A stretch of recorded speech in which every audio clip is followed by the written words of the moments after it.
Bon, c'est parti pour le film qui a fait le plus polémique dans toute la saga. Évidemment, je veux parler de 2021, Mourir peut attendre, No Time to Die en anglais.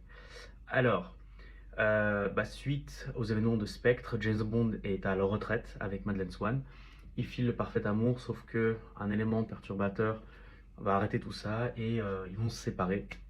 Et pendant 5 ans, James Bond est à la retraite, mais il va être sorti de sa retraite pour une mission, une dernière mission où il doit stopper un virus mondial. Bon, par où pas commencer? Alors, déjà le film a eu du retard à cause du Covid. Déjà ça c'est clair et net, il a eu je crois 2 ou 3 ans de retard pour la sortie. C'est un film dont la production était très chaotique.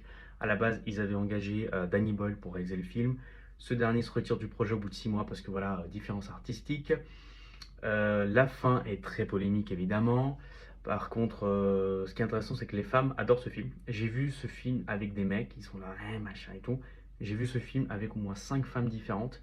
Des femmes qui n'avaient jamais vu un seul James Bond, qui n'étaient pas du tout au courant du personnage. Elles adorent ce film. Je vous invite d'ailleurs à voir ma vidéo sur quel James Bond montrait sa copine, parce que No Time to Die est vraiment un film parfait pour les femmes. Je ne sais pas pourquoi, me demandez pas, mais elles adorent. Elles adorent la fin, elles adorent tout. Donc voilà. Évidemment, c'est un film qui divise énormément parce que beaucoup de choix artistiques qui sont dedans font parler. Moi, personnellement, c'est un film que j'aime beaucoup, pour être honnête, parce que je trouve qu'il amène le personnage quelque part où on l'avait jamais vu. Il prend des risques, il prend un parti pris, et moi, je trouve que moi, je salue ce genre de choses. Plutôt que d'aller dans quelque chose de très classique, autant essayer quelque chose de nouveau. Pas tout le monde l'aimerait.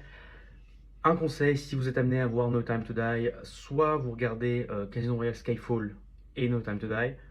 Si vraiment vous êtes fan, vous regardez Spectre, mais c'est très particulier, comme je vous dis, c'est pas un film que j'aime beaucoup. Sinon, No Time to Die, en tant que film indépendant, ça se regarde, honnêtement, c'est pas une blague, ça se regarde parce qu'il y a beaucoup de choses qui sont expliquées. C'est un film auquel je donne la note de 8 sur 10. Ce n'est pas un bon James Bond, encore une fois, mais c'est un excellent film. Daniel Craig quitte le rôle en éclat, sans mauvais jeu de mots.